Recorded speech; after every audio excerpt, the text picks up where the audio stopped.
Hello, shooters, loaders, and casters. Welcome to the Georgia Shooting Connection Friday Night live stream. We're glad you're here. Come on in. Start us off, Kyle. Good evening, everybody. Glad everybody could make it.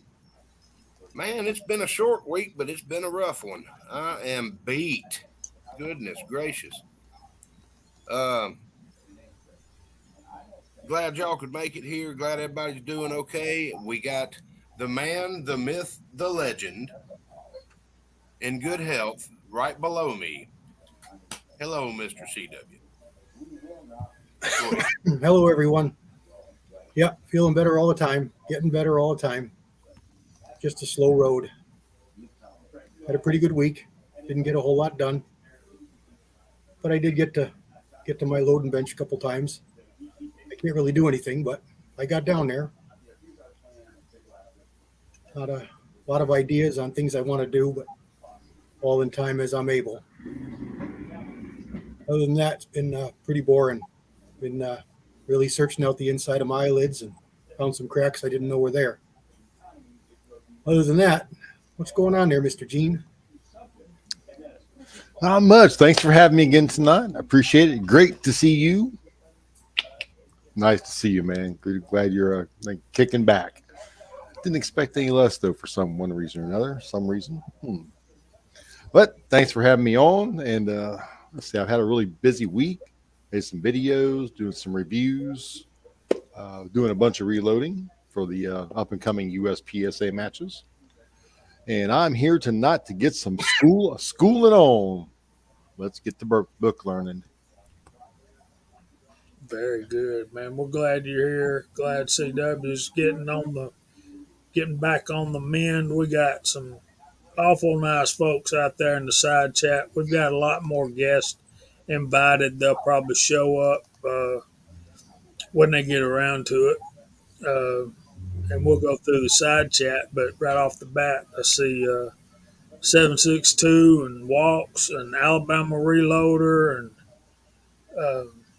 I thought we had a high boy sighting earlier. So welcome in everybody. We'll have some good fun tonight. One of the things we wanted to talk about was tomorrow morning, deer season, archery season opens up here, and we'll get back to that. There's Mr. Scotsman. How you doing, brother? What's up, fellas? Welcome, sir. Welcome. CW, good to see you, brother. Thanks, man. Good to see you, too. We're just fixing to start talking about what we do to get ready for hunting season, Scotsman. Nice. And we'll let you think about that. But that for a while, but of course, we need to go shoot our rifles, sight in our scopes. Generally, they don't need much. All you need to do is go fire a couple of shots, make sure they're still on.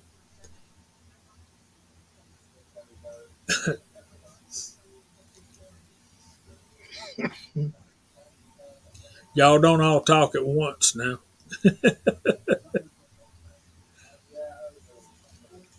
So, one of the things I might put a little too much stock in, and maybe I don't. One of the things I always do is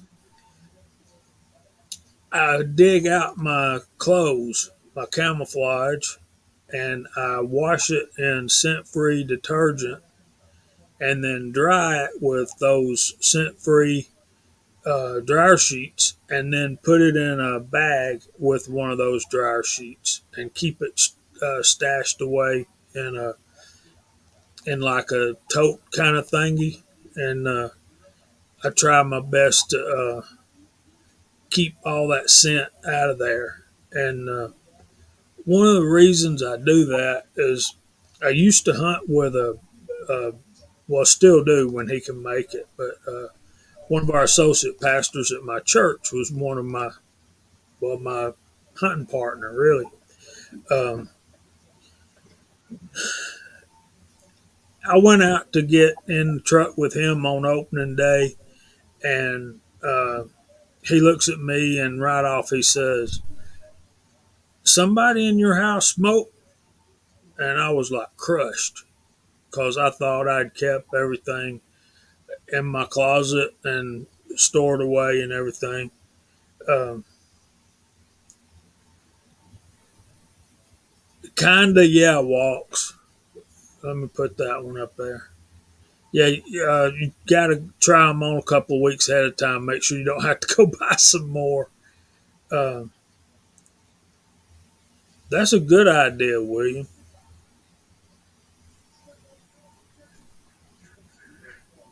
And yes, Daniel, I do. Wow, y'all are on it tonight. But yeah, the scent thing is big, and I didn't think about it, but at the time, uh, two of the kids that were living here were smokers, and it just crushed me, man. I mean, so I got home and I told him right there. I said, "Yeah, two of the boys are smokers," and I said, I ain't having this." And I said, I promise you that won't happen again." And he said, "It's all right, man." I said, "No, it ain't. No, it ain't." I said, if you can smell it as soon as I open the truck door, they can smell it. But then again, I've seen guys shoot deer smoking a cigar. So what? Well, I was gonna say Daniel smokes right there in the freaking tree and shoots every day, all the time. They float to him, It and really he. matters where you're hunting, what the deer are. If you're hunting urban deer, they're used to car doors slamming, they're used to coughing, they're used to dogs barking, they're used to cigarette smoke, car exhaust. They're used to all that. If you're going out in the middle of the wilderness, 20 miles back and then hiking another 5 miles in, those deer, they're not used to those different smells. So I think it makes a difference, the neighborhoods you're hunting deer in. But Exactly. I do about the same, Jamie. I usually start about August, about the time, the middle of the summer. I pull the clothes out and I wash them, usually baking soda. After I run a load of whites or something through the washer machine to deodorize that, and then hang them outside. And a couple years ago, I don't know, maybe 10 now or so, you started to be able to get a lot of the military duffels and stuff. And a lot of those are really well sealed for waterproofness. And what I'll do is I'll go on our property and pull down some. We have a lot of hemlocks where we hunt, so I'll pull down a lot of hemlock boughs and cut those down and get rid of the big sticks. So I just have the leafy, and I'll put that in the bottom of the duffel bags, and I'll put all the clothes in, and then I'll put another layer of those and more clothes, and I'll stuff that. I'm talking the big duffels, the ones that are giant, like the size of a person, and I'll stuff all my clothes in there, and then seal that up, and you get that smell of the woods you're in. Plus, there's no foreign smells because you washed everything in baking soda, and that's what I generally do. I still use a leather sling. I'll still use leather boots. I don't go 100% overboard, but I will. I will shower before going out at least the first week or so. After that, it'll be. If I go after work, of course I won't. I'll just run in the woods. But if I'm overly dirty, I'll probably avoid it. But I've got friends that literally shower like they're heading for a new job interview, cologne, the whole 9 yards. I got one guy who shoots deer in tassel shoes with inside of the car. He gets a good buck or two every year. So it depends on where you're going, what the deer are used to, where you're hunting. Basically, he's hunting very neighborhood deer, very very in town type of situation. So think about it. Those deer hear the chainsaw, they hear the lawnmower, they hear the dogs barking, they see the people walking through the woods. They see all these things and they live with these things all the time. So they get used to them. They can be more weary, but they're still not as alarmed by a lot of the things that we get alarmed, thinking that they're going to be alarmed by it.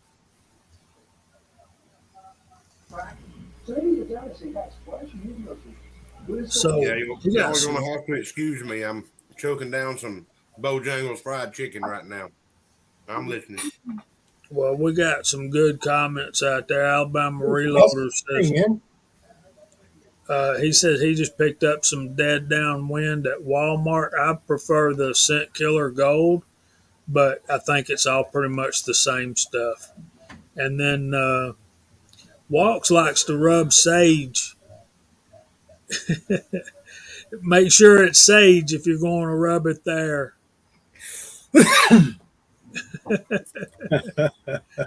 That's just wrong, Jamie. Wrong. There's Rollis.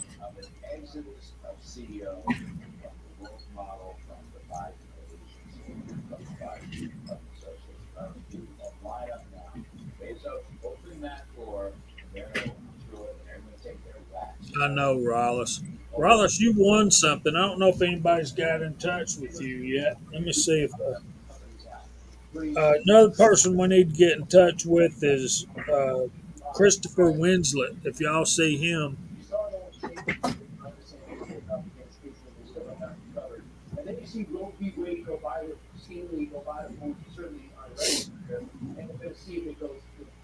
maybe I just imagined that.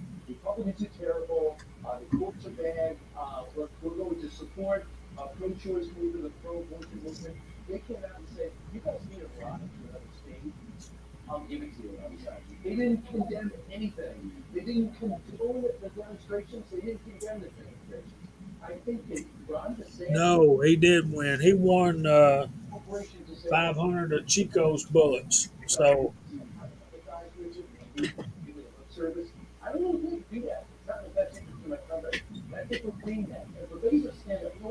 that's amazing.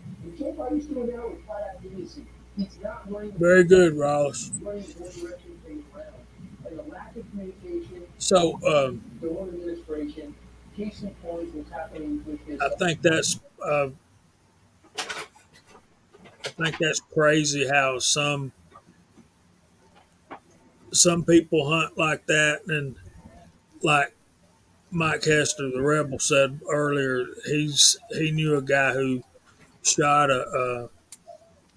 shot a deer while taking a dump over a log, and then My first one. huh? My first one. I did that. It's around my ankles. And see, I carry a bottle up in the tree stand with me to pee in, so I don't get that all over the place. Well, ideally you don't plan it that way, but just sometimes it's got to happen.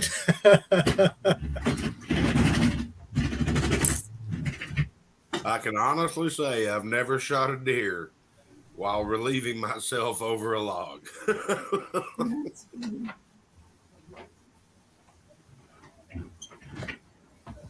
Wow. You guys are wild. Two logs don't make it right.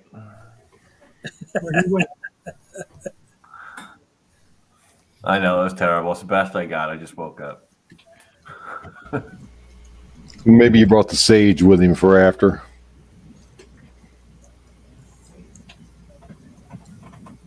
Need a whole handful of it, but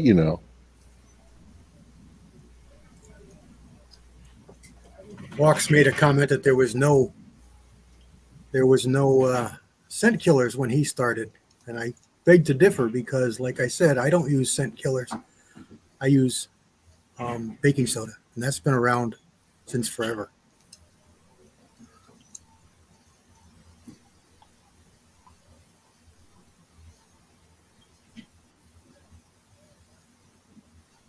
Well, there you go, Mark.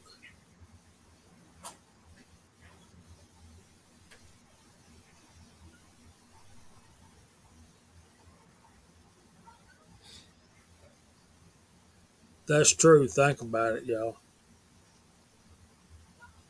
Sure enough.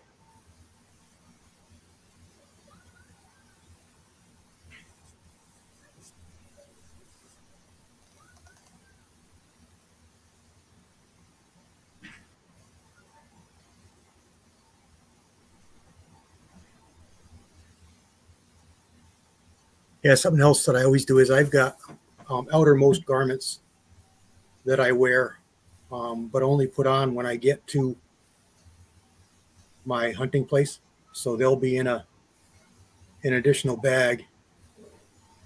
And so, spring season, light clothing season, it'll be like a mesh overgarment, and then in the wintertime it'll be the outer jacket or the overall bibs or something like that, depending on how cold things are. But I keep those separate from all the inner garments, and because those I don't want to have to wash multiple times during the season, so they only get worn when they're needed, basically. Yeah, I've got a thing with Tink 69 too, but I don't think it. I don't think it does a whole lot of good, but I don't think it does any harm.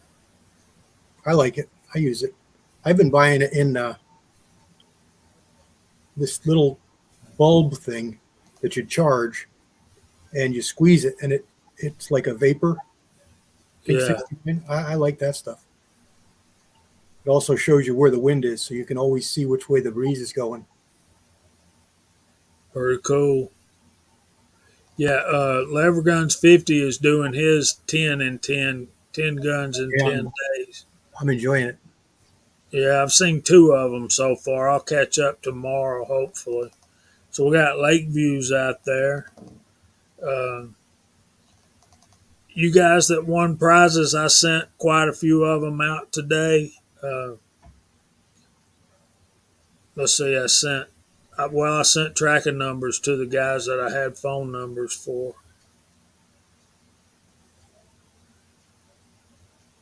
That's what I'm finding, Mike. I mean, we got to kill some does off our hunting property. It's getting to where you can't call them in rattling. You can't call them in uh,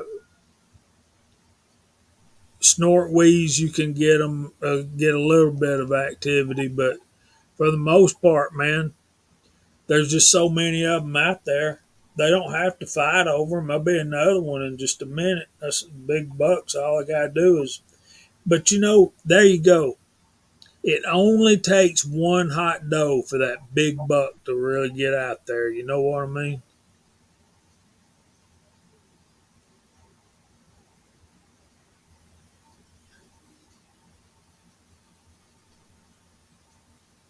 Yeah, Florida, and that's a good trick. That'll that right there will cover up your scent a little bit too of your off your boots. Your boots really, you really need to spray your boots with that scent killer stuff.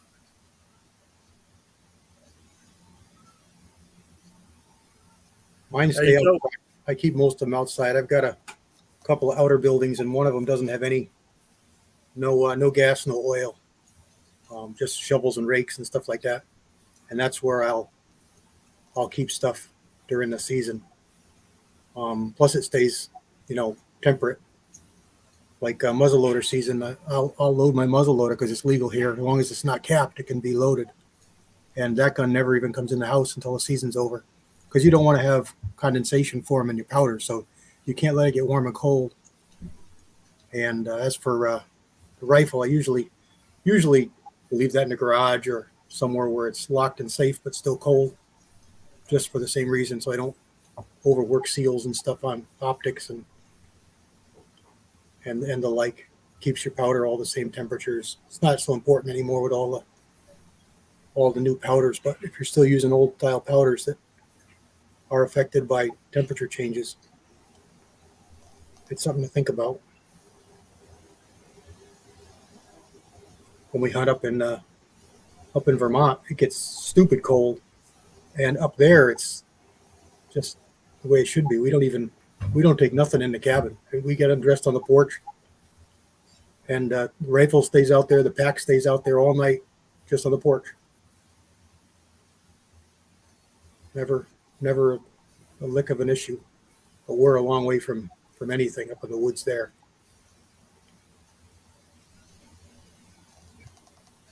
That's up there, Floridian. And and Idaho, don't be making fun of me, man. Let me tell you something. You know exactly what I'm talking about. A hot doe. I ain't talking about a good looking one or a ugly one. I'm talking about when she's right, when it's in season, when she, yeah. But man, let me tell you something. When they get like that, bucks are running everywhere around here. That's right, Texan, cause it's like 100 degrees down there. We actually have a little bit of a winter, but it seems like my favorite time of the year to hunt is when it gets really, really cold. You know, uh, like in the teens or 20s in the mornings, uh, and those are very limited days. Excuse me. Those are Bless very limited days here in Georgia because it's usually pretty warm. But we have them. But we have them more after the hunting season's over with. We have um, ours goes to about the 10th of January. Now over in Alabama, where Levergun's 50 is, their peak of the rut's in January. Our peak of the rut here is like in November, early part of November. Ours is generally early November, first week, second week. Yeah, that's We what I'm actually get talking about. we'll get a second one sometimes in the beginning of middle of December. Right. Those are the ones that didn't come in season during November. All right, Rebel, I'm anxious to see this beard. What do you think, Scotsman? We'll see how it goes. I'm thinking it's going to take more than a week, though.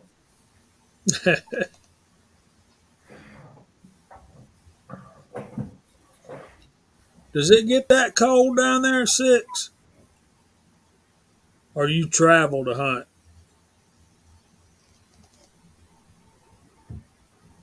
Yeah, single digits, I probably stay in the bed. I ain't gonna It gets lie. There you go. it gets pretty cold where we are. Yeah. That's a couple inches of snow on my shoulders. I'm looking for temperatures because I took some temperatures when we were in Vermont a couple years ago. It's crazy, crazy cold. All right. Lever guns. Our phones are here, or they're losing their spots right now. 6 says, yeah, it gets that cold here. There's some ice in a beard. That's cold. Yep, that was a cold day. I like it. I like it. Man, deer just move when it's cold. They can't just lay around. Sure enough, too.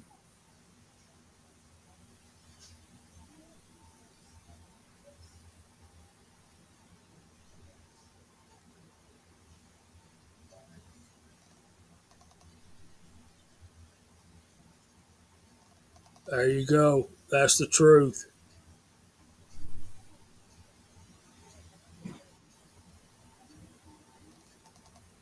I've not heard of Cadillac box stands.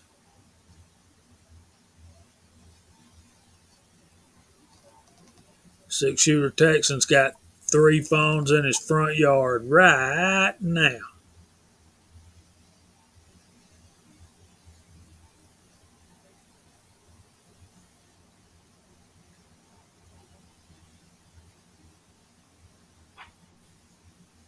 Now, see, Mark, if there was any way I possibly could, if that happened to me, I wouldn't even start uh, putting applications in until uh, after Thanksgiving.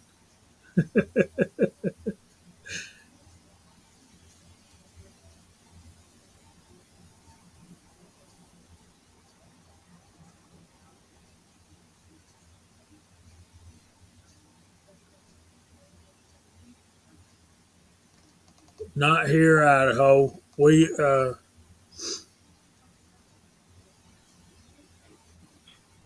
I thought that was a brand name, Ozark. Yeah, here, Idaho, we just pick out a spot that we feel like deer going to come by, and we put our tree stands up and sit there and wait on them to walk by and blast them. Uh, See, that's what I thought, Mark. He didn't. So Gene says he don't hunt. He ain't hunted since he was a little kid. No, that was a me and Grandpa thing. Hunting, fishing, out enjoying the woods and the what we have around us. Yeah, Definitely so. yeah. We can have corn feeders now, Ozark, but I typically don't use them. I'm debating it in my mind. Y'all help me with this. Um, you can put feeders out, but you got to create the traffic to go put the corn in there to throw for them to be thrown out to feed them. So I've always had that battle in my mind. We got too many bears for that. We one of my buddy got a real nice feeder given to him when a buddy of his got a couple new ones, and we set that thing up and put about, I don't know, 40 pounds of corn in it. Put a camera on it. Came back a week later. It was destroyed. Camera was destroyed. Gun gone. Just destroyed. That bear tore that thing up. It was Bigfoot. Wasn't no bear. That was Bigfoot.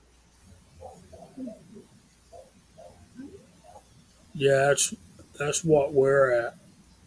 So where I hunt though, we've got leases all around, and it's pulpwood property, and we've got big open fields.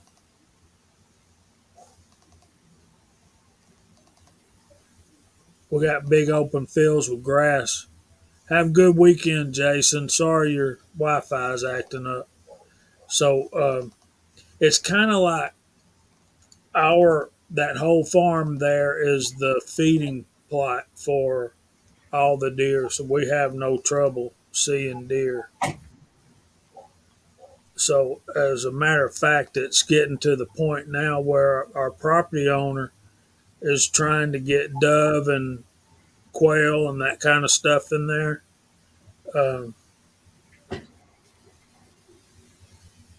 and they can't grow mullet or any kind of grain because the deer come in there and eat it up. So, we need to thin the herd a little bit. And I know what you mean. Uh, Lever gun's 50 about shooting the does. You don't have any bucks. We won't shoot them all. What do you think, Scotsman? You going to try to hunt with Daniel some this season? Hopefully.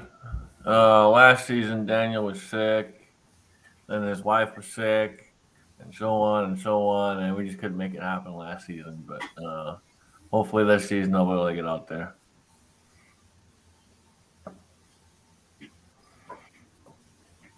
But I don't know about you guys, but like I store all my hunting gear in a tote, so it's everything separated, and that way it's keeping the scent free stuff and the whole 9 yards. It's all a separate tote, boots included, and all that.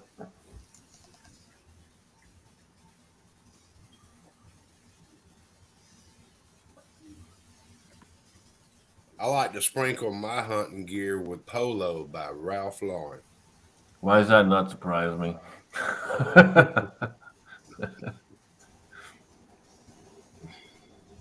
I'm sorry, I was stuffing my face with fried chicken and macaroni.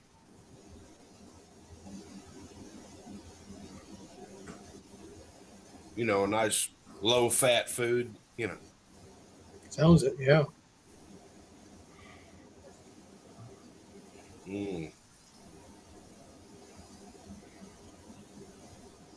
Yeah, I hadn't heard of game camera bans either.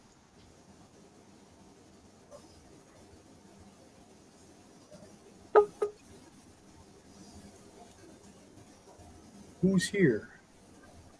Ooh. Go, Chico Wine. The dirty hey, South. brother. What's up, guys? What's up, Mr. Dirty? All Hello, right, how's Chico. everybody doing?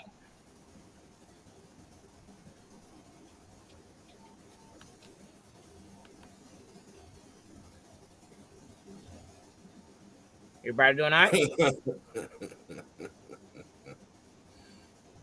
We're all typing. Gotcha. Says my hunting gear smells like Bojangles. Exactly.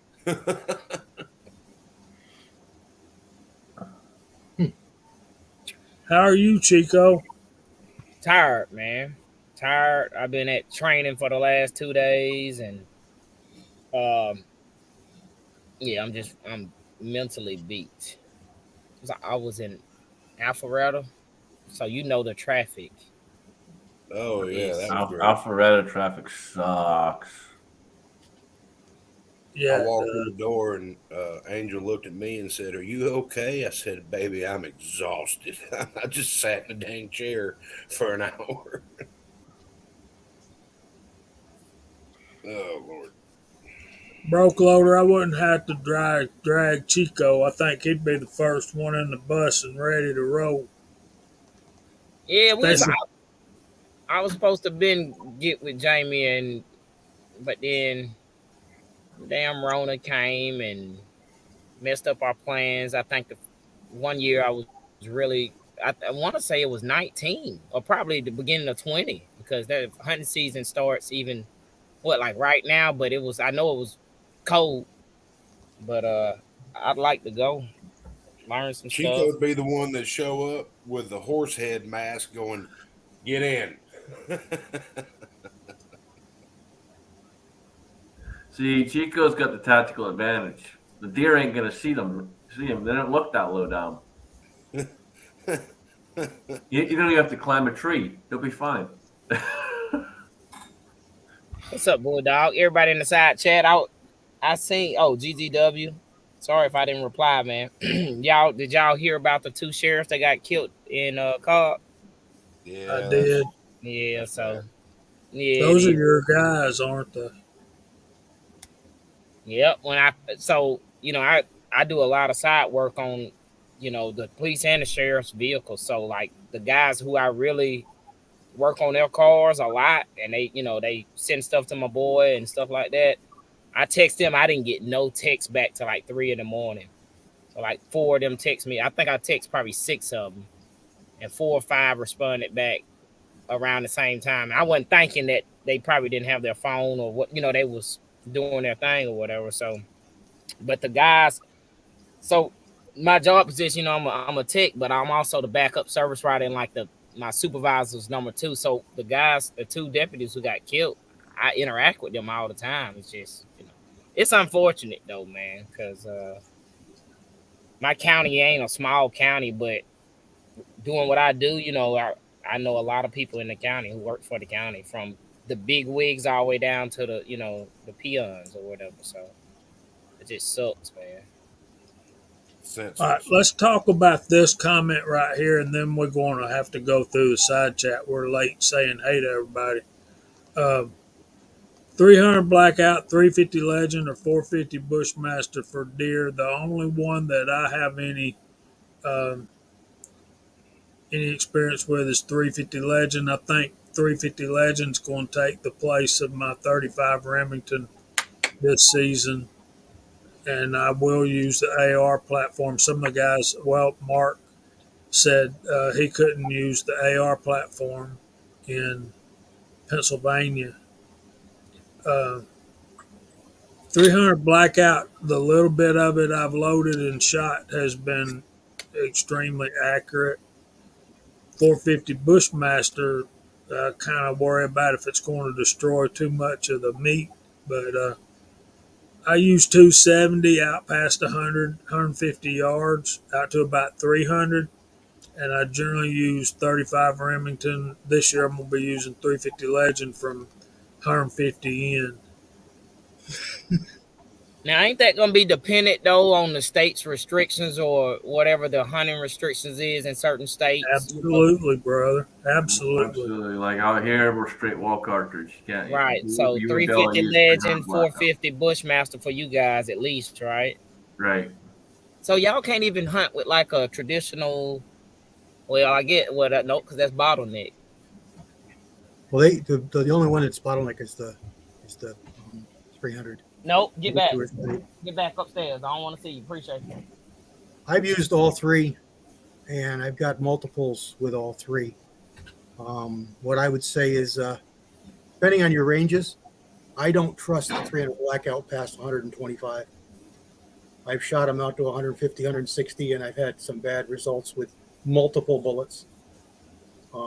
So I don't trust it past about 125. But inside that, it's been dynamite, and I've probably got 25, 20 of them with that cartridge and all the bullets available. I've shot them with everything. With the 350 Legend, I think I got 3, maybe 4. And I'd push that a little bit farther, but not a whole lot, maybe $1.50 or so. The 450 Bushmaster, plenty of power out to 200. It's just going to depend on your accuracy level. And yes, Jamie, it's definitely more destructive up close with store-bought ammo, which is those FTX bullets. They can be a little bit destructive. If you're just shooting lungs, they're not so bad. But if you hit a bone, they're scary. They make big holes. That's why I use my own cast and my own different bullets. With a Legend in my SCR, I shoot a Fury bullet, Dennis Fury, made in Michigan, and he makes a bunch of custom bullets, jacket thicknesses, jacket construction, core alloys, bonded, non-bonded. He can do whatever you want, and his bullets are really, really good. I'm really, really impressed with them, and that's what I use for a jacketed bullet in that SCR. But in my bolt gun, my 350 bolt gun, I shoot my cast, and that one's got a couple of deer on those cast bullets, and they've been dynamite, and they're not stomping velocities. They're basically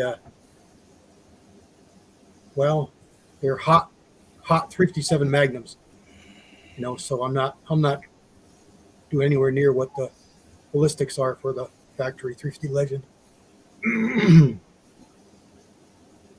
So it's all about ranges, the distance you're going to be shooting at. Exactly.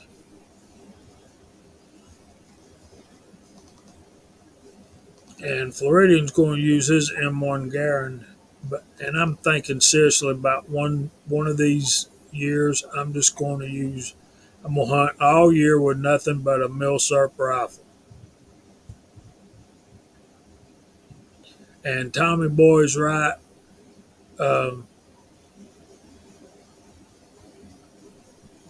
Be careful loading up 350 Legend if you don't have some experience with it. You got to be careful about your brass getting too long and stuff, because if you bought some brass, you'd probably be fine. Are you? That's what I was going to ask. Sorry, CW. My bad. Go ahead. Are you asking for a bullet recommendation, Big E, for those calibers? Siri, bullet from the 357 Max.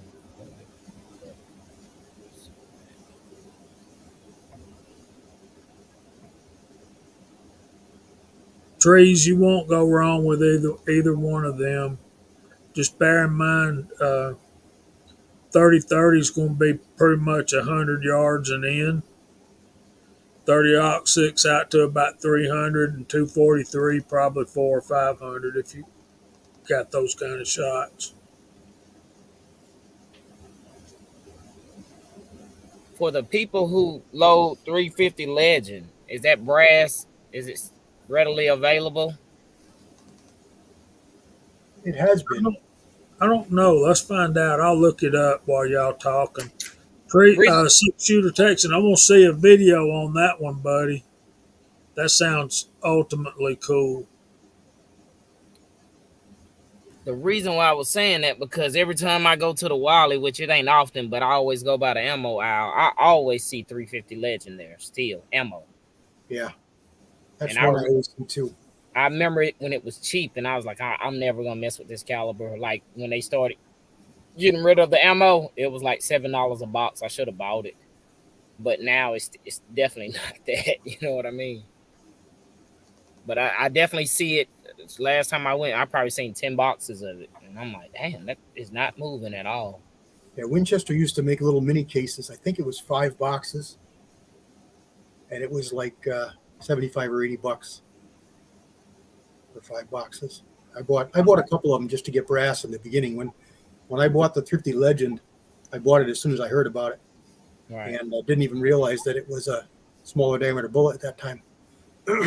But I quickly realized that the Winchester is not Winchester like we know Winchester, and they basically make junk for ammo.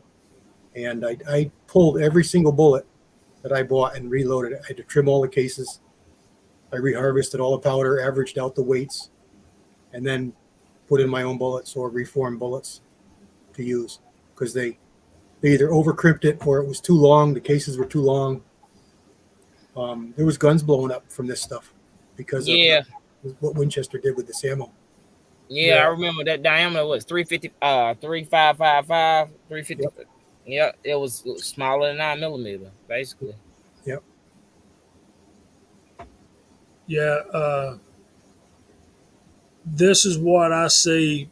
I mean, the prices aren't bad, but it's out of stock. This is at Mid South, so you got the Hornady's out of stock, the Starline's out of stock, but you can buy some once fired brass, raw, unwashed, and that's probably going to be Winchester brass, and you got to really be careful with the Winchester stuff. yeah. Jer Bear is out there, and he's got a video series starting with a 350 Legend build, and he opened up a box of Starline brass on a video the other day.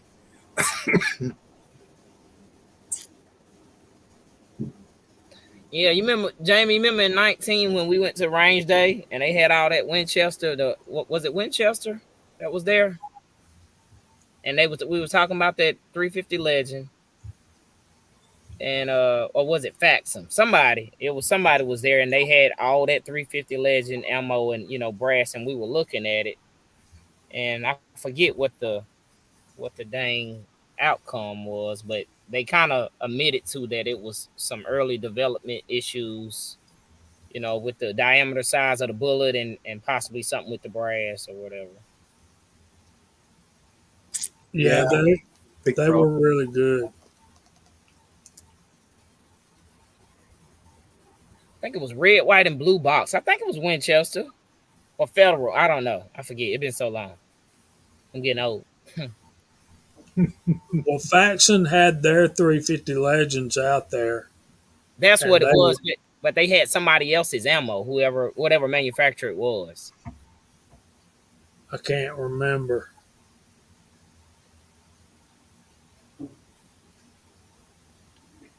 But I know I shot it. It shot. I mean, shot.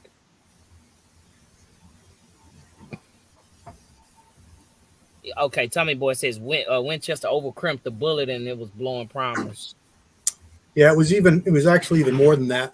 Yes, that was happening. But what the bigger problem was is their brass was crazy long, and it was actually getting into the throats.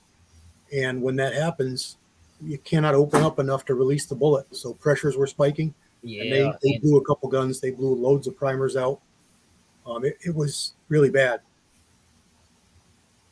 So you can back order 350 Legend brass with small rifle primers uh, from it's on back order, but you can order it from Starline. And I just really like that cartridge. I really do. I didn't do that. yeah, you did. Otherwise, you No, wouldn't have went up there like that. no. With the most ammo. What's up, Fuzz? With most ammo, hard to come across. Best of all, you stick with the common calibers. Okay, Fuzz. Yeah, there you go. Um, so uh, Idaho and Highboy, that 30-06 on deer is just that's hard to beat, and I would certainly trust it for an elk too. So, Chico, you want to go through the side chat and tell everybody howdy, or maybe you should have them type something in and say hi to them. Yeah, look, so side chat, thanks for being here for another Friday night Georgia Shooting Connection. If you're out there, just type in the number 1. You don't have to put the number sign, just put 1, and I'll call y'all out when I see it. That's easy. No emojis, just the number 1. And I'll call y'all out as I see them. So we really appreciate y'all hanging out.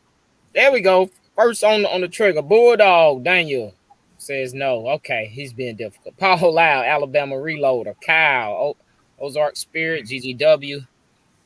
Mike Helster, Uncle John, Tommy Boy. Tim S, hey, brother. Alaska One, Andy. D-Dub. Didn't D-Dub win something? Oh yeah, Trees are blowing, Floridian. Abigail, Lakeview Outdoors. James Pugh. Baddies Leg Gang. I don't even know you, but I'm gonna have to go check out your channel with a name like that. Big E, Chris 338, hey brother, Reloader 762, hey, Hipparchus, Mark Thomas, High Boy, 76 High Boys out there, hey brother. Got CW on the panel with us, Mike Helster, Rawless. I gotta get with you, or you get with me with and then Fuzz T48, 6-shooter Texan. Idaho Router says I'm number 1. Mike Hester, Bobby Barlow, Georgia Trapping and Fishing, hey Craig, Jared Bear Tactical, James Pollard says 2. You're damn difficult. JSC Z52. He says 1, and I don't know who that is, but cool. Thank you for being here. And Level Guns 50. Appreciate all y'all hanging out with us, hanging out, asking questions, and all that good stuff. Kyle had to feed his face. I think that's what I heard, right? DSCZ52 won a dust cover. Okay. I haven't seen that name, but He was out there. He won a dust cover. It'll hopefully be going out tomorrow. yeah, a lot of you guys out there won stuff, man. What was that name that I wanted to follow and see what they had some on their page? What it said? Baddies. There we go. Baddies Leg Game. That's Ricky Baird. Oh, they changed the channel name? Yeah. Or make a new channel? Well, he changed the name, but yeah. Because it didn't say I was subscribed. So, and I know I'm sure I was subscribed to Ricky. Reloader 762 says DZ6Z52 is his younger brother. Yeah, and he sent me a box. Y'all want to see what he sent me? Boxes are cool. We like boxes. Hold on a minute.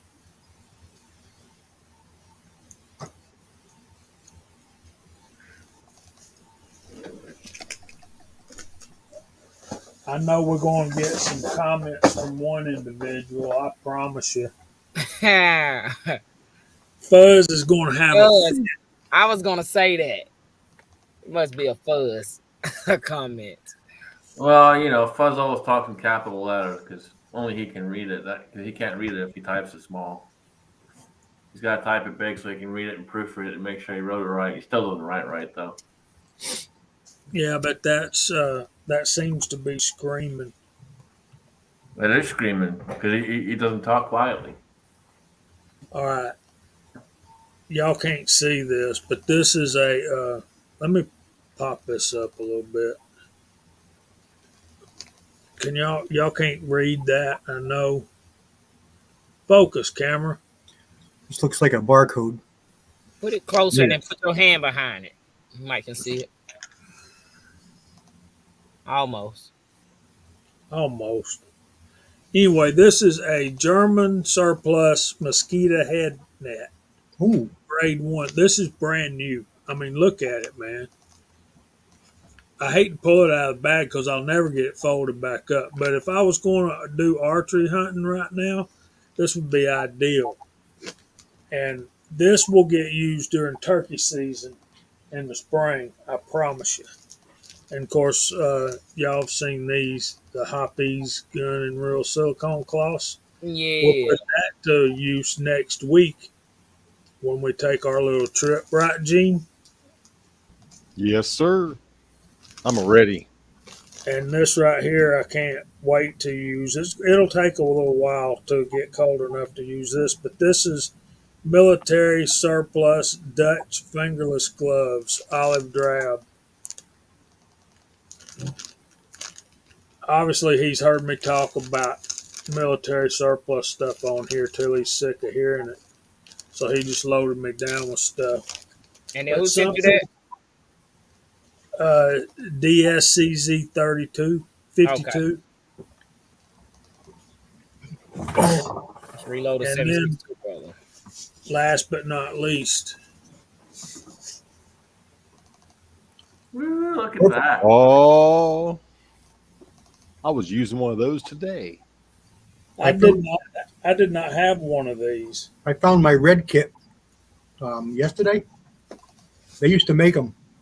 The original ones, I think, were red, and then they went black, and then the current ones are yellow. Mine's yellow. Yeah. So I've This got is brand new, man. Of course, I got the sliding chart, and then he also sent me some charts for different powders. But thanks, DS. I appreciate this. See, I told you Fuzz would be jealous. Yeah. I got dippers, y'all. Oh, that's cool, man. Yeah, I've got a set. I've never used them yet, but I have a set. I I'm used mine special. yesterday. Yeah, I They're got a really set. I nice use. for shotgun. Don't run off, trees. Have a good weekend, buddy. See you, trees. Good night, Don. Yeah, there you go. You know, you think if it's military surplus, it's going to be the best stuff you can get. Anybody the cheapest contractor? That's the word I'm looking for. Right. So another thing I wanted to remind y'all about, um, Chris from the 740, he's down in our neck of the woods this weekend. He's down at Tuscaloosa, Bamalama at the civilian marksmanship program thing doing with one of his buddies who's competing in the. Gene, you need to be talking about this. Help me out here, man. Chris is down in Talladega with our friend Keith and doing the USPSA Nationals. Keith got an invite to it, which is pretty much the only way you get in it. Most excellent. So he's going to try to work it out where he comes down for the meeting. I hope he makes it. If he can, he will. Hey, real quick. Oh man. Excuse me, sorry. 9mm normal brass. I didn't know this. Yuck. I know. I'm like, what the hell is this? A Bird primer? What's up with this? No, man, that stuff is stiff. Flash hole is so baby small. It's like I used the Squirrel Daddy decapper pins because I broke my Lee or something. Mm-hmm. And the Lee's a lot thinner, but that Squirrel Daddy, I like it. And I ain't had nothing that Squirrel Daddy won't push out. And it's tapered too, so but I came across some normal brass. I'm going through one of my competition buddies gave me all his 9mm brass. And I'm like, man, this is of the devil, this brass, man. Don't start loading 57 sig. It That's is the all over is the the place too. is the flash hole like that? I mean, this It flash is. hole is itty bitty. CCI flash holes in 57 sig are tiny. No, I use the same Squirrel Daddy decapping pin, and I take mine out and actually raised up a couple thousandths. And after I did that, it's not so bad. But I think the brass itself it's thicker or something. I'm gonna have to measure it. I'll have to get my calipers out and measure because something about it's just harder on the dies. and I came across a good 10 pieces, and I was like, man, this got to be a bird. I wasn't looking. Oh, this got to be a bird and primer or something. I'm looking. I'm like, what's up with that? So I end up, I think I end up having to switch a die to a Hornady die. The decapper pin was a little bit slimmer. It really stinks when you're loading with like a RCBS die that uses a straight pin, and it Yep. yanks the pin out every third case you find, and you Yep. don't realize it till 2 cases down when your primers won't go in. Oh, it's miserable. All right, he's here, y'all. Everybody all together. You ready? On three. 1, 2, 3. Hey, Hey! Hey. So we need to address Mr. Loud's question. Anybody ever use Ramshot Hunter? I think that's you, ain't it, Jamie? I use Ramshot Tack. Okay, I knew it was one of them. I really like that stuff. I like tack too.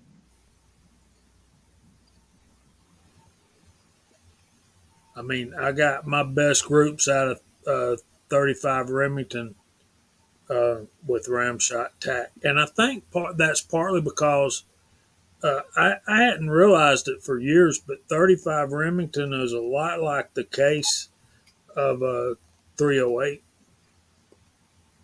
Alabama Reloader says he likes it. What the fuck is that noise?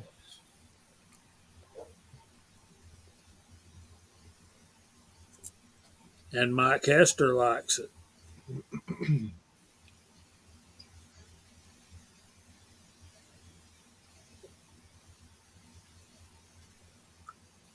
Cool, Mario. We love you, brother.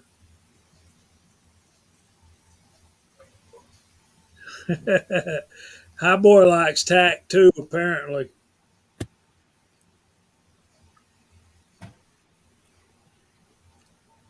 Here's some news.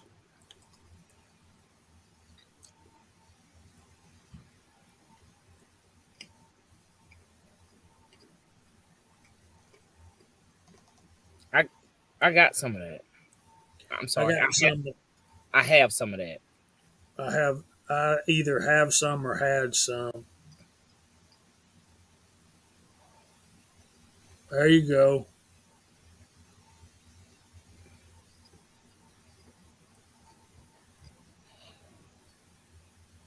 I like it. I like it. I think in 240 and 223 and 308, it worked great for me in 35 Remington, and it shocked me really.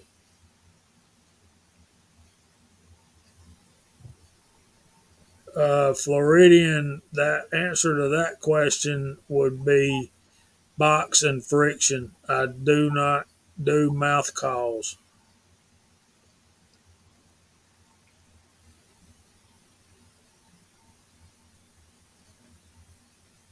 Tommy boy, that's a steal. Sure enough, it is. Hey, Yeah. TCM 45. Hello, man. What is he talking about? The Shooter's World? Yeah, $14 a pound. My first pound of Shooter's World was like $17. All right. See, we let Tread off of work, and he comes in and Well, hang on. He's not wrong, but here's the thing, Trad. You got to travel to go pick it up, and you got to make a payment every month. Yeah. What good you to won, see. what you won was the trip to the dealership. You're welcome.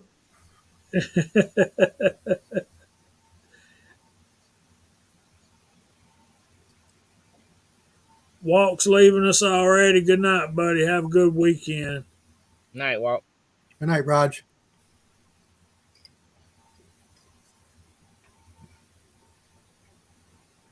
Wow.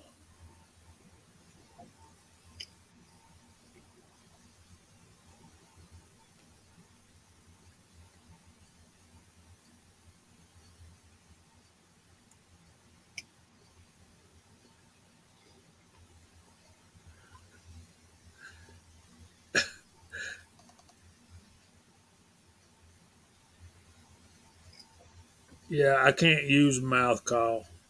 What did I do, Bulldog? What did I do?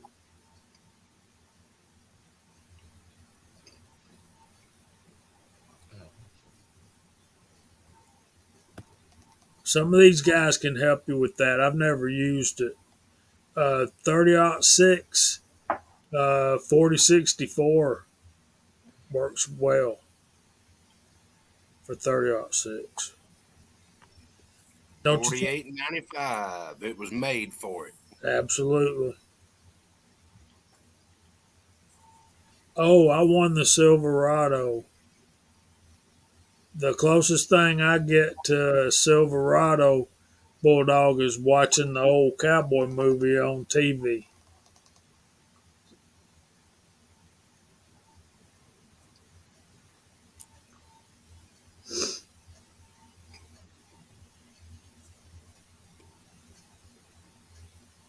I heard something on the Reloading podcast. It was something I don't even remember because there was a lot going on. Some Did another powder company buy somebody else recently? Western is gone. Who picked them up? Hornady. Accurate. Was it Accurate? I think they fall under Western. Okay. It was something. I don't really remember. Hodgdon owns them, I believe now. I watched Hondo today at work, Paul. We did too, I think, or yesterday. We watched it yesterday. That's a pretty good movie. Yep. Not the greatest John Wayne, but Floridian's got a serious question here. What do you think?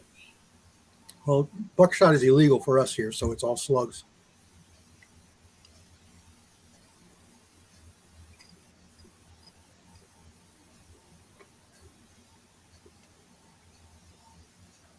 Yeah, I'd say if you're going shotgun, go slugs. Say that again. I'd say if you're going shotgun, go slugs.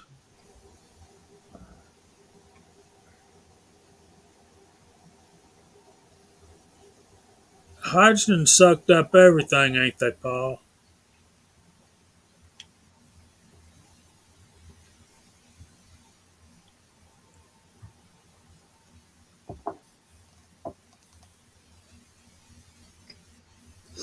So we're getting a lot of um,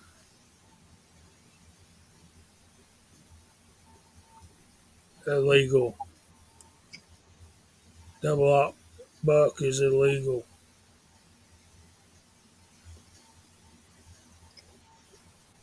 Look at Mike. He's got it all figured out. Bulldog says slugs.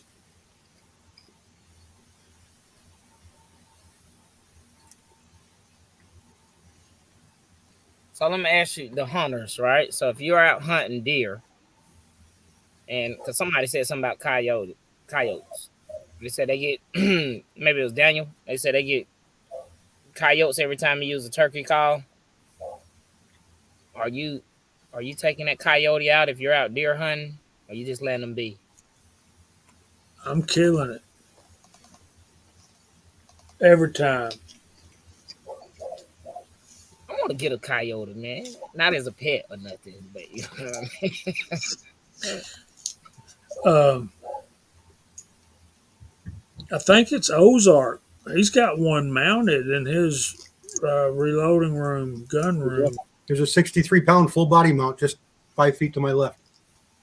I thought you had one too. Yep. There's about four There's about 4 full tapes over there hanging on the wall. Look at all of them answers. Dead I right there. Kill him. Yes.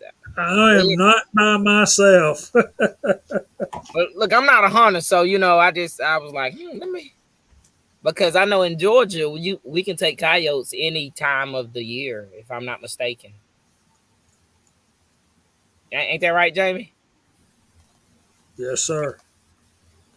And See, I see knew the that. thing, I knew that much. about that is, no, Tread, that ain't gonna happen. You see a coyote, kill it. Period. I don't care if you kill a deer that day or not.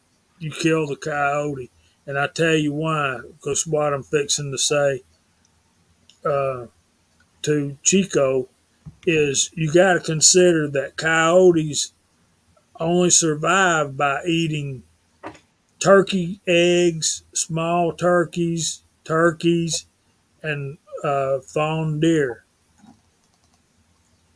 But to tread, Bobcat. but to Tread's point, I didn't know, but that's what I was thinking. I was thinking like, do you run the chance of ruining your hunting or your possible? You know what I mean? But that's what I was thinking. Here you go, Chico. Nice. Here's one down to the tail. So like in my area, right? Just probably like everybody's here. All this construction has been going on. Here's a red fox.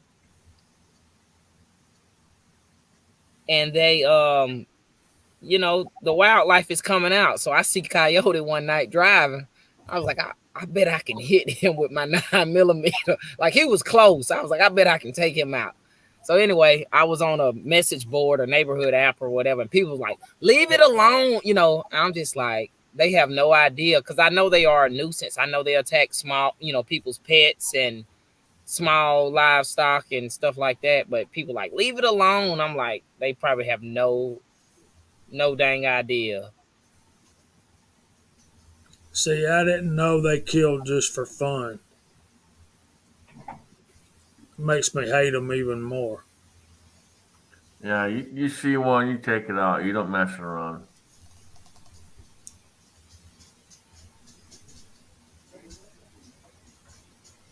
Check out Lakeview, $50 a pop. I'd be out there half the night.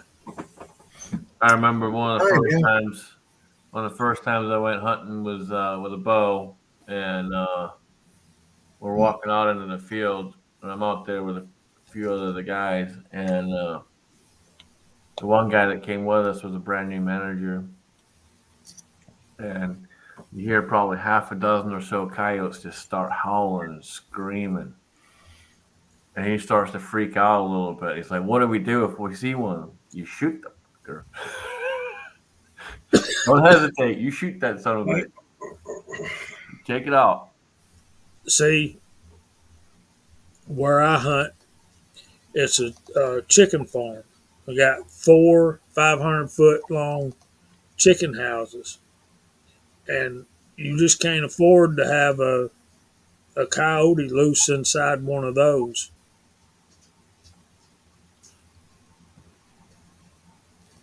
Yet that statement right there, Mark, is a fact, because they don't hardly be still.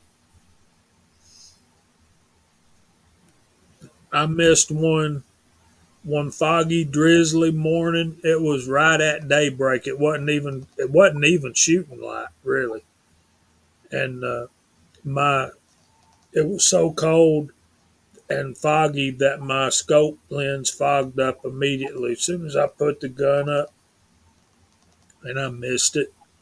And then about 45 minutes later, I killed a big 8-pointer, nice 8-pointer. Somebody earlier asked what our biggest deer was, and he said he had 183 and 5/8, I think, 10-pointer. Who was that? Preacher shot a good one 2 years ago. It's 180 something, I believe. He did. My best one's right at 140, and it had double G2s on one side, no double G3s on one side, and the one on the other side was broken. They were about 5 inches long, and I got home and I looked it up after I got it scored, and the record for Floyd County, Georgia, is only 144 inches. So that's a good deer for around here. My best is about 100. I think he's right at 150 or 151 inches. That was he's a 9 point, but he's super, super heavy. He's not, he's wide. He's 26 inches wide, but he doesn't have long points, but he's so heavy. He makes it all up in mass. I forget the dimensions on his bases, but you can't get your fingers around it. You know. Wow. Here's that's a good deer, Tommy boy. My buddy's son-in-law shot. Now he's about 6'1", I think. This guy here. Now those are the feet of the coyote you see at basically eye level or just below. And here's the dog. Man, that's pretty damn big. It's red. We didn't weigh it, but it had to be 60 pounds plus. Had to be. And I got a bunch of pictures I'll share with you, Jane, but I don't really want to put them on live because just shows the damage coyotes can do. This is my buddy in Minnesota. Is that big one a coyote? That's a wolf. Oh, I was gonna say, damn, that thing big. Look at the size of that thing. There's no real reference for how tall it is, but you can figure the coyote's probably 45 pounds average. Yeah, small dog. Damn, wolf is. He's 100. Yeah, and you talked about shooting it with your 9mm, Chico. There's one I got with a 40. Hey, look, man, this thing had to be no more than 20 yards, and I'm in kind of the city, so it's like I'm like sometimes I'm out in my garden at night. I'm like, shit, I'll take one out if I see eyes out there. But I'd like to go coyote hunting. I have a bobcat story too, Alabama Reloader. Well, let's hear it. It's kind of embarrassing. Oh man! Even more reason we should hear it. Let's go. Come on. Did you learn from it? Because if you did, that's part of the story we want to hear. Well, it was one morning, and I had been up late, and it was really cold, and I got this camo parka, and I've got CW's killed lots of these things. Oh God, I got dozens in here. Here's a muzzleloader one. That's and a good dog. My parka has a hood on it, and when I put that hood on when it's really cold, I get really warm. So I was sitting in y'all know those chairs that fold up and you put them in the bag, and this is a big, nice stand. It's probably 6 foot by 8 foot, and you got plenty of room up there. Now that looks like a wolf. That's a black coyote. Wow, those are rare. We see quite a few of them, but that's the only one I was able to get so far. So it's really cold up there, and I put that hood up over my head because it's like 20 degrees. And the next thing I know, I hear this bang. It sounded like a tree falling in the woods. Well, I didn't realize I was dozing off, but I was, and that big noise woke me up. So I'm startled, and this doe comes running out from behind my left shoulder like she shot out of a gun right out into the field in front of me. And about right on her tail, there's a bobcat, pretty good bobcat. And about the time they got right out in front of me, she mule kicked the bobcat, and missed him barely, but she missed him and got away from him and went down. She ran down about 50 yards that way and just sat there blowing. And yeah, and I should have killed that bobcat, but I didn't. I was too just enjoying the nature. I didn't think about killing it, but I should have killed it in retrospect. Yeah, 20 degrees is pretty warm, Andy. If you live in Alaska, Well, you were but tired. You just woke up. that too. You weren't all quite with it just yet. You're like, huh? What? What?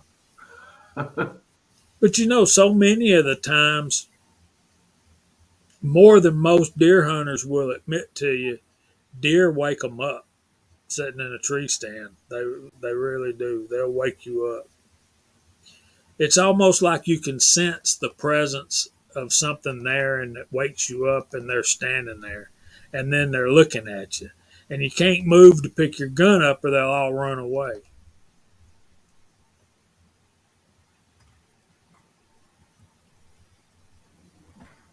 Does that make sense? Yeah. Battle means out there talking 300 blackout.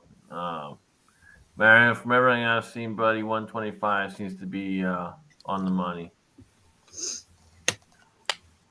I got one right here I can pull and see what it is, Mario. I pick stuff up like this. This is 300 blackout. It seems a little heavy. It seems more than 125. I can pull it. Let me pop you up there. Yeah, that's a 150 grainer for sure. It's heavy. I don't even know what the dang head stamp is. What is that? Let's see. What does that say? I can't see the dang rust. It's got a good primer in it. Sort of. It's been light strike. But yeah, that seems pretty heavy. It's a FMJ. I'm going that route too, Mario. I've played around with some 300 blackout, loaded it up, and but I do have. I think I got some 125s that I plan on loading up. So, but I also got something heavier too. So, Mario, we want to hear about the Dylan dies. I seen. Did he comment back yet? I posted his comment there. He basically bought a set. He did a video on it. Basically, he bought a set, and they were on back order. I think he got like half of his order and is still missing the rest of it. And they finally sent one, but they still owe him one. And he emailed them and called them and talked to them and all the rest of it. And he just wasn't getting any kind of service, which is surprising because Dylan's usually pretty good. Yeah, definitely is. It's crazy because, man, too bad you couldn't find them on eBay or something, because all that stuff used to be on eBay and Amazon. And I was looking the other day, I just typed in Dylan on Amazon, and it really wasn't much. I don't think I've seen any dies. No 652 heads, 650 or 752 heads. They used to sell all the aftermarket ones like these, which are a lot cheaper than the Dylan ones, and I like them. The colored ones by, what is it, JF? Right. But nah, all that stuff is, I guess that's, demand. I guess people been buying them up. And well, I mean, and the thing with Dylan too is that they've been on back order for the past 2 or 3 years now on a lot of stuff, and they just keep backing up and backing up and backing up and backing up. And you know what? One thing I like about the Dylan dies, and I don't own, the only pistol caliber Dylan dies I own is, well, actually I own just 45 ACP, and I like the pin where you can pull them out and clean them easy, or change out the seating stems. But the first time I used that 45 ACP sizing and decapping die, I knew something was wrong, because I would hear this, like I would deprime, and anytime I release my, my handle, I would hear something pop. Is that Kyle? I wonder if Kyle gonna answer. I would hear something pop every time I was deprimed. And I'm like, what the hell is that? Like, you know what I mean? So Dylan has a spring that basically, or something, it's a clip that if the brass comes back up, it it keeps the brass in the shell holder. For some, it flicks it back down or something. It's something weird. But I just knew I had bought a set of bum dies or something, off eBay or something. Yeah, But that was it. He bought 2 sets, got 1 set, and then didn't receive the 1 set. So, but he's only gotten 1 die so far. yeah, I do like that you can do this on it. Like I just pulled that pin and just pulled out this the seating stem. Right. And then you can flip it. That's what I like about it. You can flip the dang, or you used to could flip it. Yeah, I can flip it. Pull that pin out right there. And the seating stem, that's one style bullet, and that's another style bullet. If y'all can see that. Yeah, for round nose and flathead. Yeah. Right. So that's what I really like about them. But like Scotsman said, they're normally on point as far as keeping in contact with you, or at least communicating to some effect. Back to Mario's comment there, and really first there and I had it here and it scrolled ahead, but it's not a 300 Magnum 125 grain. It's a 300 Blackout 125 grain we're talking about. And Mario, it just depends on what you're looking for that caliber to do for you. The 300 Blackout is very, very versatile. It's not just a sub gun, subsonics and a suppressor, and it's not just a super gun. It can shoot supers very well. So it's all what you really want to get out of it. Or like Andy's piping up, it shoots zinc bullets really well. It's really versatile as long as you adhere to its limitations for ranges. Think of it as a pistol that you can shoot more accurate. But 110, 125 supers are a ball. 150s, 160s, 168s. You can still get them going supersonic, or you can step up 200 plus, up to 250 grainers, and shoot them. You can get those going supersonic too, but they're right at it. But you can have a ball with all of them, and you don't have to have a suppressor to shoot subs. They're a ball, period. So it's all what you really want to make it do. I've shot from 90 to 250 grains through mine, and I have a ball with them. So it's all what you want to try and do. So I would say, buy whatever you can get for bullets or molds and cast your own and just try them. And if you're looking for recipes on particular bullets, hit any one of us up. And, a lot of us in the side chat, we all load them. Mike and I have been on a board for a while, a 300 Blackout board. It's a little slower moving, but there's some great information and there's some great guys on there. There's all kinds of data. So he says he eventually wants to use it for hog hunting. So I would be using supers, and I'd probably limit it to 150 grains. But there's some good purpose built bullets for the Blackout.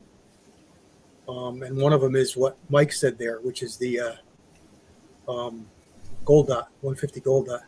And Mike Hester's, he knows my story with that Sierra. It's a Sierra bullet. It's made for the 30-30. It's 125 grain flat point. And that bullet failed to enter the side of a deer at 160 yards, loaded to about 2350 feet per second at the muzzle. It just came apart. So not all bullets work for all games. So hogs can be tough. The smaller ones aren't so bad. But if you hit them on the point of the shoulder in a big bore, you can really lack penetration, not even reach the vitals with the wrong bullet. So I would look at some of the purpose-built bullets, or if you want to hit me up after, I can give you specifics, because I've cut them all apart. I've ground them in half. I've looked at them. I've shot them into different media for expansion and different velocities. So I got a pretty good idea of what most of the current run of bullets that are applicable can and will do.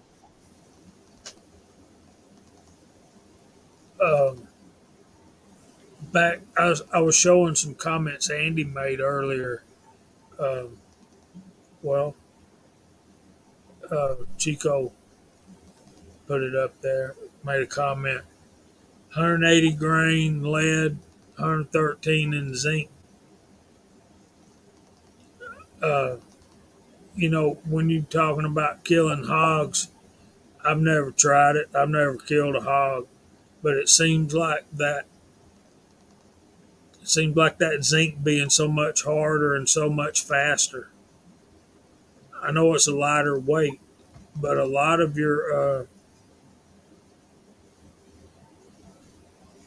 that energy comes from speed as well as weight.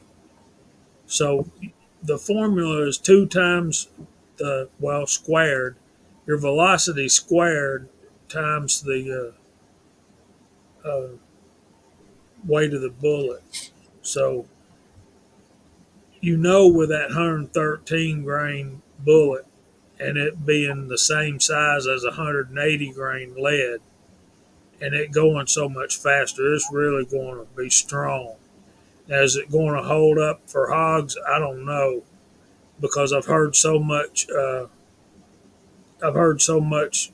tales about how thick their hide is, how hard their bones are, particularly their skull. I don't think you have a problem with any zinc bullet as far as penetration. The trouble you're going to have with zinc bullets is zero expansion. So if you're going to use zinc, um, I would I'd be using it at headshots because you're going to kill them, but you're not going to recover them. Right. Good night, Alabama Reloader. Thanks for being here tonight, buddy. Good night, Wes. Good seeing you, man. And you also got an invite. All you got to do is let us know when you can make it, and we'll throw you a link out there. Yeah, a good one for watching for hogs would be Bohemian Hunting Club. There's a lot of hog hunting.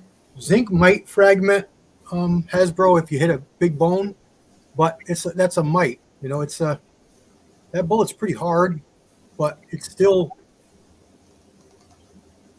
still not. It's not really pure hard zinc. It's got some alloy in it.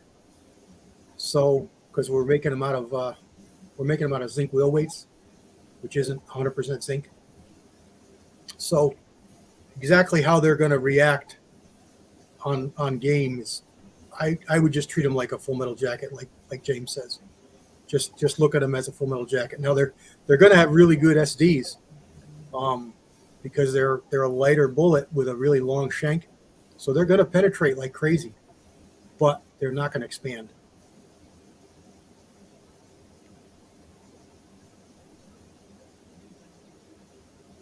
So, Andy, while you're out there, DWD-37 says, can you make a zinc hollow point? And I don't see why you couldn't. Just how it would fill out in the mold, I don't have experience with it, but it would cause it to fragment easier.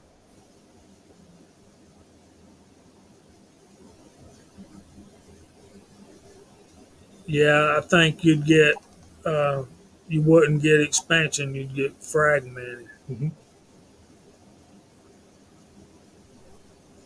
So there's that.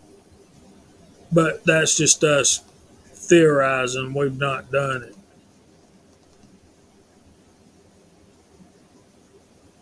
There's Cranky. So Cranky doesn't live in a free state, but Cranky says grenade. Cranky.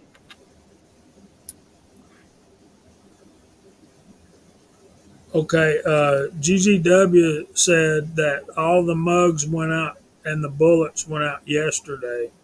So I sent my stuff today. He sent the mugs yesterday, and you guys ought to be starting to see your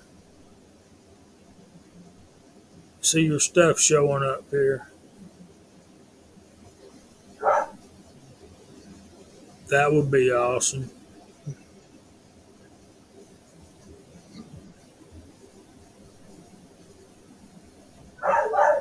And there you go, Georgia boy ain't wrong. The Let's face it, Georgia boy. When I was a little kid, they weren't that many deer in Georgia. They had to haul some in here and get them populated. We Yeah, we didn't have many when I was a kid. Now they're everywhere. Um, I don't know about that one, but Mark, I would assume that it'd be a little more brittle um, because it's so much harder. But um, yeah, there's a good one. Mr. Pollard shot him twice.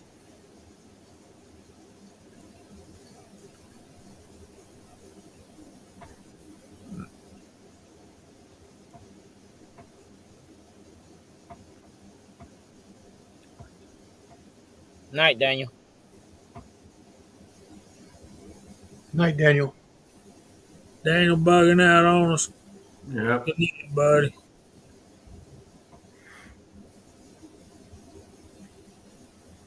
JCM, I believe GGW is working on that to where you can buy mugs if you want to buy a mug.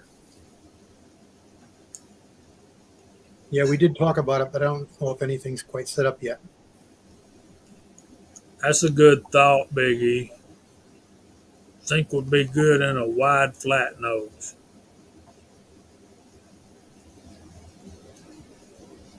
Cranky Cletus. What's going on, Cranky?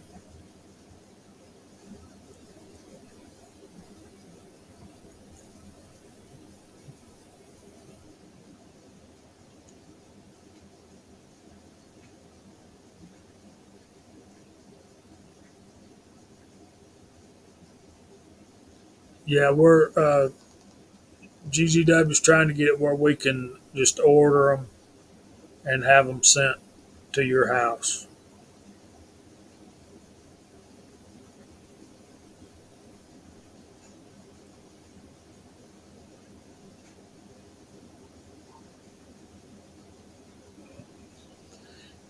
And see, Andy, I seen that video where you recovered some of them, and I agree with you. They uh, they seem to be the ones that had that serious damage. I agree with you. Like they must have hit a rock. Yeah, or another bullet in the bank or something. Yeah, I think they. I don't think it. Well, it might have been a copper jacket, full metal jacket, or something like that. So GGW says, yeah, we need a count of how many 12 ounce or 15 ounce. So maybe we should get a spreadsheet started up for who wants them and all that, so we can keep track. Or, Hello, Walter. hey, Walter. Hey, Walter.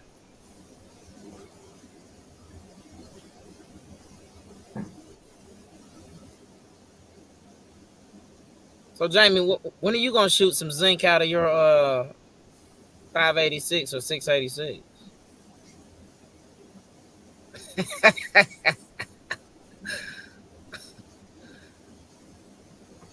I would probably try it out of my Lever Rossi gun.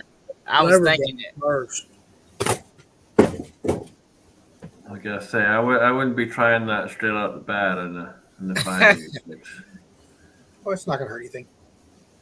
As long as you got a load, you know. And see, that's what I'm still apprehensive about, man. The charge for. So, for instance, let's just say, for example, Andy said earlier, 180 grain lead bullet is like 113. Do you go off of the load for one, like the lightest weight or the original weight? Well, it's safe to go off the original weight and then work from there. So if Okay. it's 180 grain, 35 caliber, you know, start with that data and work up. Okay.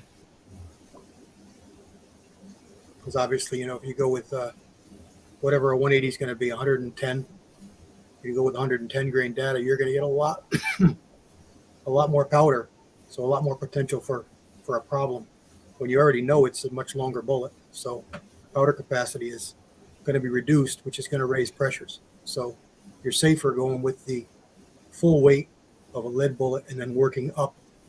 You will be able to go higher, but how much you're going to have to figure out for yourself. Got you.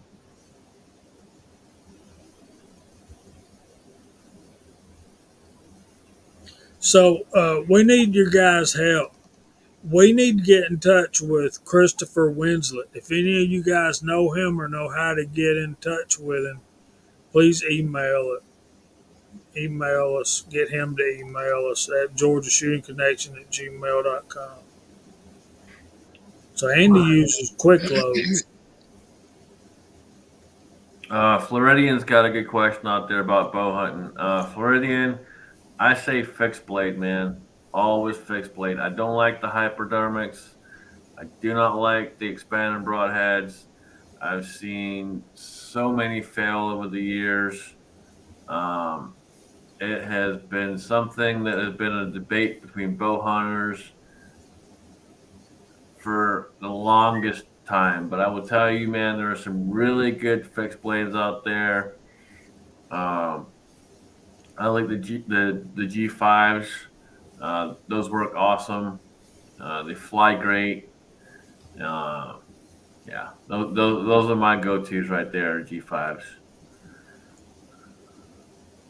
I use, I agree, fixed blade. And Mock likes fixed blades. And if you want to get in touch with the Rebel, there's his phone number. Muzzy 3 blades. That's exactly what I use, Bulldog.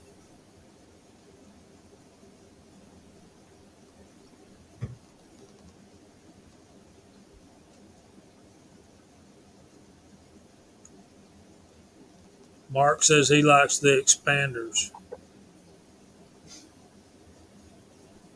I've seen a lot of problems with them over the years. Um, Not in the hypodermics. I've seen a lot of issues where they don't always open all the way, or two open and one doesn't open. I'd rather just stick with what I know is going to work. And most people bitch and cry about fixed blades because they can't tune them properly. It's really not that hard to tune them in.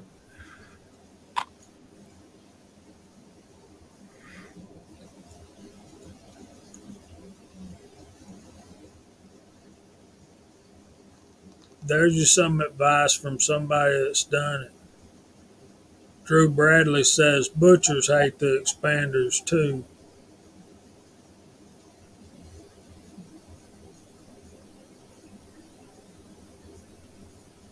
I can see where that would be a problem. I'll tell you, I've cut through my share of bear broadheads too.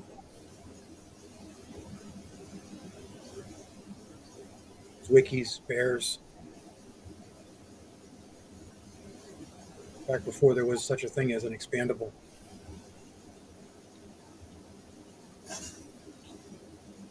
See, and here's one of the biggest issues with industry, and it's not just with bows, it's with guns and that as well.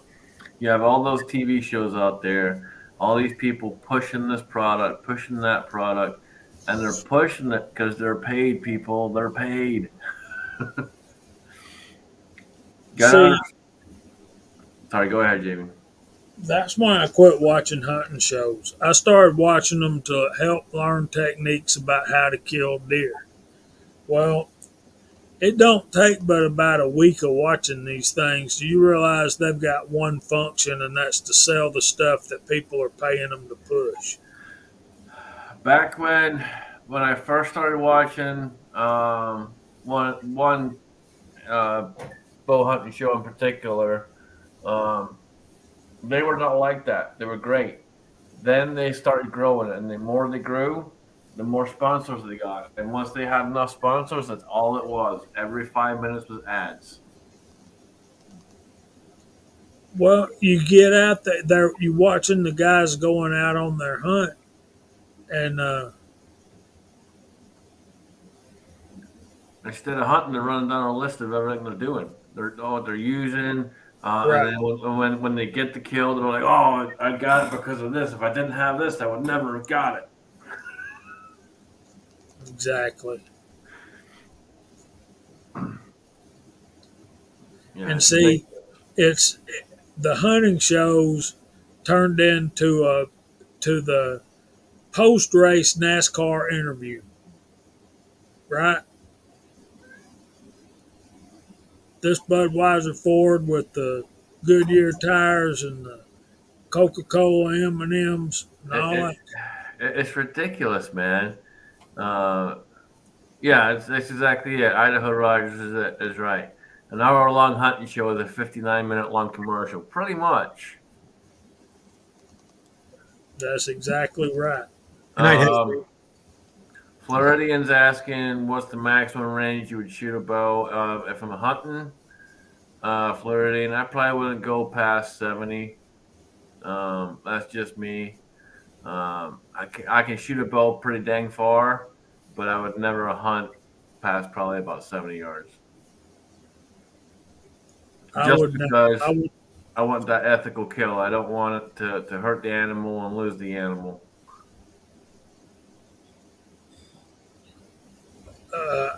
I use a crossbow, and I wouldn't shoot past 40. And crossbows generally have more power than a compound.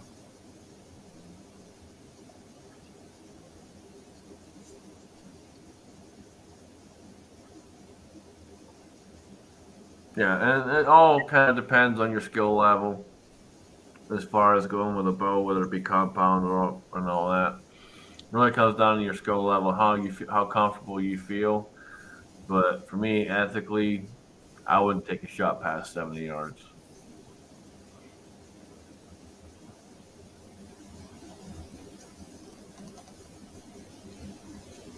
Well, it's going to be what you're proficient at is really the sensible answer. The bows today of at least normal power, let's say 40, 50 pounds, are not going to have any problem killing game pretty much if you can see it. But the problem is, like Scotsman said, is ethical and hitting where you want to hit them. So you keep practicing. The old standby was a paper plate. When your arrows stop hitting that paper plate every single time, that's your maximum yardage. But what you want to remember when you start getting out past, say, 25 or 30 yards is trajectory. So if you're shooting in a field at 75, 80 yards and you can hit it every time, good for you. You're doing really good. You're not going to do that in the woods because that arrow is going to be traveling 3-4 feet above what you're looking at. And there's limbs and things that you can't possibly know are there for that in the trajectory of that arrow. So those are things you want to think about. Yeah, and that's one thing a lot of people don't think about too. Just like CW was talking about, most of us are hunting up in a tree. When you're up in a tree, your angle's changed on how you're hunting, and everything is different at that point. Now, if you're hunting out of a blind, yeah, you're gonna have a different view, obviously, and a straighter view, but still, a lot of that adds to it, and you just got to be really careful. Just be comfortable in what you're doing.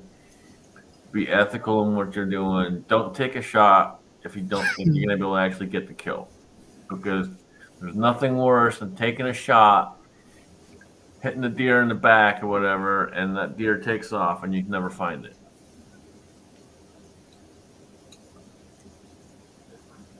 That's one of the other reasons I stopped watching some of these hunting shows is because you would see a guy take a shot and you'd be like, I would never have taken that shot because that didn't seem right to me. And then the guys that are hosting the show be like, well, I probably would have taken that shot either, but he still got the deer and blah, blah, blah. No, just say it how it is. The guy should never have taken the shot, period. It's just got ridiculous. It's all a big selling game. That's all it is. Hello, Mark. Howdy, guys. What's up, man? Glad you finally made it just in time to Yeah. say goodnight. Yeah. Evening, brother. Even. Didn't get her fixed. We're going to do round 2 tomorrow. Oh boy. Oh, man. I'm going to pull the pump out of the ground, and I think the pump's laboring to work. It's not keeping pressure, so. So there you go, Gene. There's a comment from your old lady, man. Yeah, I guess I might have to get out there and do it, huh? Looking like that might be in order. Looking like another expensive hobby to me.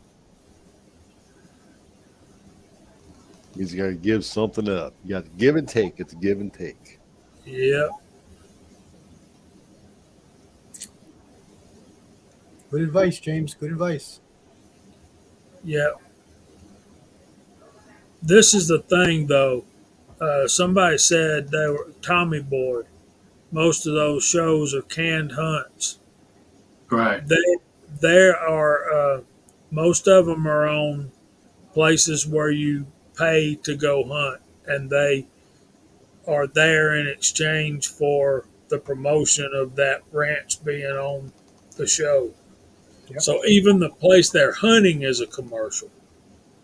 Oh, and see, that was the thing I liked about the one show that I first started watching years ago when it first came out, and this was back in 2013, I think, somewhere in there. And then by 2015, all they were a commercial. They had gotten so big and gotten so many sponsors in 2 years, they just became a commercial. Yep. No But when doubt. they originally started, they were true to the hunt. They were true to what was going on. It was just regular guys out there, and that's what I liked about it. Most of it boils down to greed. They get greedy. They taste that money and keep going. Well, one of the things I've been interested in lately, the past couple of days, I've been watching some of Georgia Boy's videos, and he's been working up loads with his 243. And of course, I'm always playing catch up. I probably get between 100 and 200 recommendations a day just from people I'm subscribed to. And there's no way I can watch that many videos. So I have to kind of pick and choose.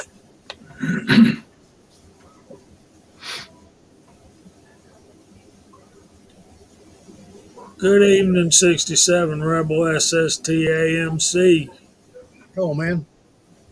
So, Mark, we've all been talking about what we do to get ready for hunting season. You want to give us a quick rundown? And Oh boy. As far as just from the ground up, or just like, Oh, season's coming. What do you do? well, obviously get your gear sighted in, your weapon of choice, your bow, your gun, make sure everything's sighted in, pick your load out. And it's a little late, not late to be scouting, but you need to scout your areas.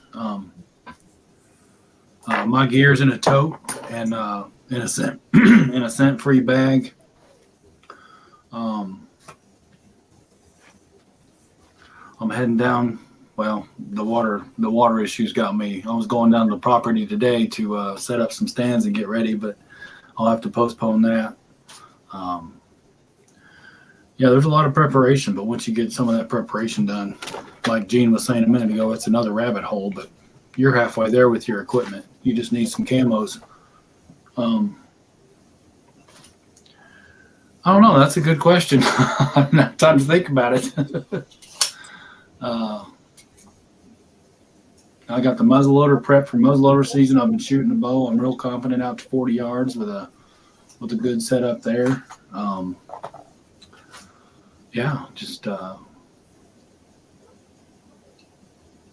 about all I got, really. I'll be using the 44 mag during rifle season because most of my shots are going to be under 125 yards for gun. And that's adequate out to 150, give or take, But That's me, 6 shooter. I agree. I ain't taking a shot I ain't completely comfortable and confident in. The last thing I want to do is hurt an animal and not recover it. right, And part of that's practice, and part of that practice needs to be um, how you shoot from a stand. How are you going to have to shoot? Uh, how are you going to have to shoot sitting in that tree stand? That's how you need to be practicing on the range. Now, of course, you got to, like Floridian says, scouting the property is most important thing besides zeroing. You gotta you got to zero that gun in and make sure that that round is hitting where you want it to. After that, it becomes practice and be able to do, be able to make that confident, comfortable shot where you're going to have an ethical kill and not wound or hurt an animal. I think one of the big things that we haven't even mentioned yet, and I should have brought it up earlier, but wherever you're hunting, when you're there, when you get up, if you're whether you're hunting in a tree stand or you're hunting in a blind, figure out your distances prior. Figure out various points of reference to use for your distances because you're not going to have time to grab that rangefinder and try and get it there and figure out exactly what's going on. You have to figure out prior to that what your distances are and have a reference point using the land you're in, using the terrain you're in. you read, Especially bow hunting. you read my mind because I've been Uh, practicing. Before I take my shot, I raised up my rangefinder, even though I know it's 40 yards for this practice shot. I range it every time just so I can get a good muscle memory because I may have to range it and I'm going to have to take a chance. I'd rather take a chance on ranging it than missing it. It's Yeah. possible. You just need to be good, quick, and precise. If it's somewhere that you're going to hunt regular, or if it's private property, whatever it may be, get out there early and be able to range that out and have a plan and have reference points because when the heat of the moment, you know, you got to be quick. Yep. Pick an oddball tree, pick a trail, start looking, like you said, landmarks or certain things. Yeah, get your range, get your gauge. Because it looks different from a tree stand, too. I hunt the same place year after year after year, but I still, as soon as it gets daylight, I start ranging those landmarks like you're talking about. And then I look at my chart that's taped on, like Mario said, an old school card, range card. I've got it taped on the stock of my 270, and at the with the bullet weight that I'm using to those marks on my scope, as opposed as they compare with the magnification. So I pretty much know where to hold without dialing anything. So that's important stuff too. But that's all about doing the ethical kill thing. So we need to start going through the room saying good night. We need to clear the deck for our buddy uh, Gizzard Gary.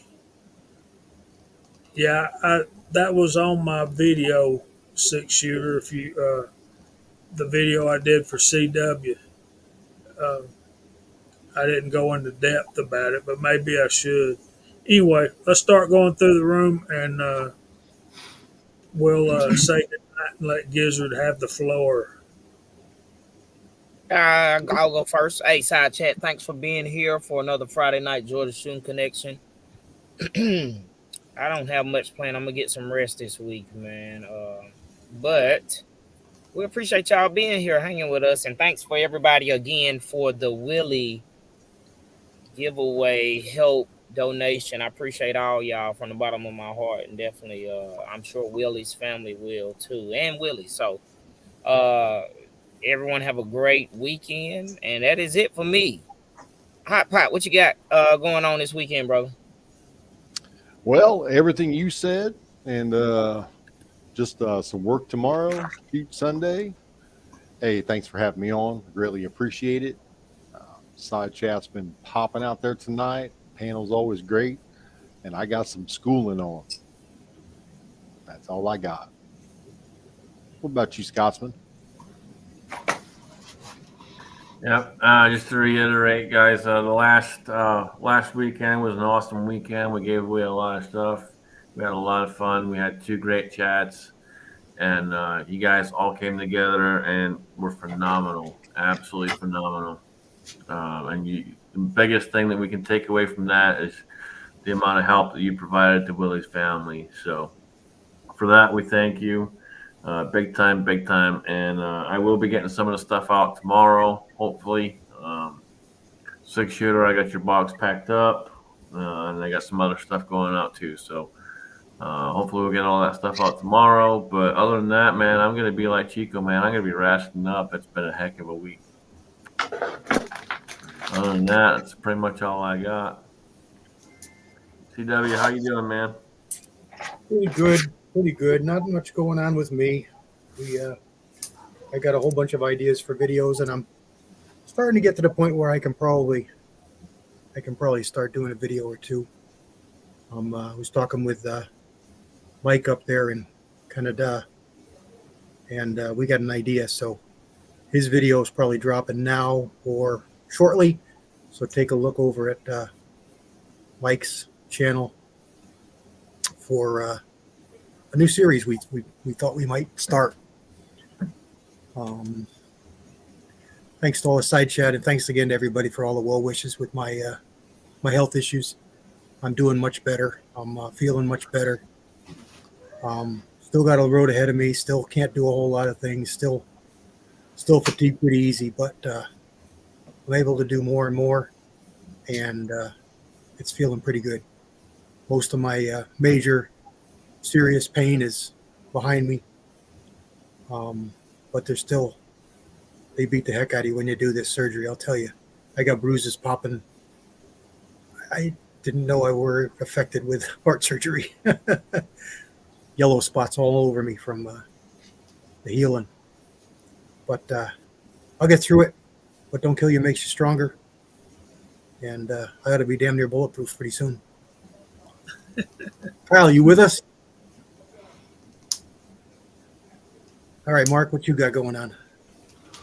Well, round 2 tomorrow on this water situation for my daughter. We should get it done tomorrow. And I've got an awesome climbing tree stand I need to practice in. That's another thing I haven't done is practicing that stand. But I need to get out there and get that done. But other than that, guys, it's just been a hectic day. I'm kind of frazzled right now. But Jamie, close us out. Good seeing everybody. Thanks for having me. Everybody on the panel, everybody in the peanut gallery, thank you again. And we'll catch you next week. I'm glad you made it in, brother.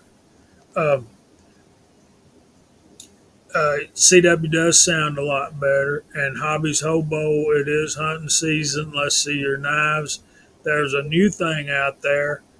Some of us haven't done our 10 and 10 guns video. I saw 5 and 5 knives in 5 days series challenge coming up. So, Yep, that's what we talked about. Nice. That'd be interesting.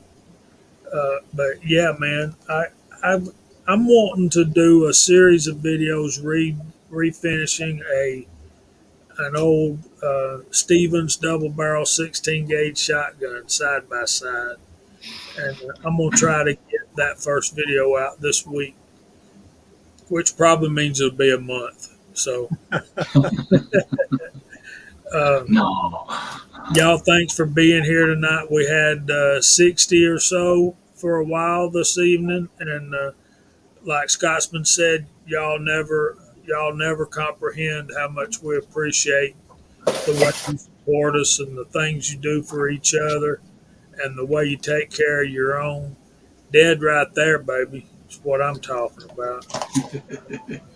All right, so we're going to let Gary have the floor. Let's see if I can do this. Tuesday is the Reloading podcast. Wednesday is Chris from the 740. Thursday, AR was doing something on Thursday. Of course, I'm assuming that our buddy Echo will be back once he gets settled into his new home. And then us on at 6:05, then Georgia Shooting Connection at 8.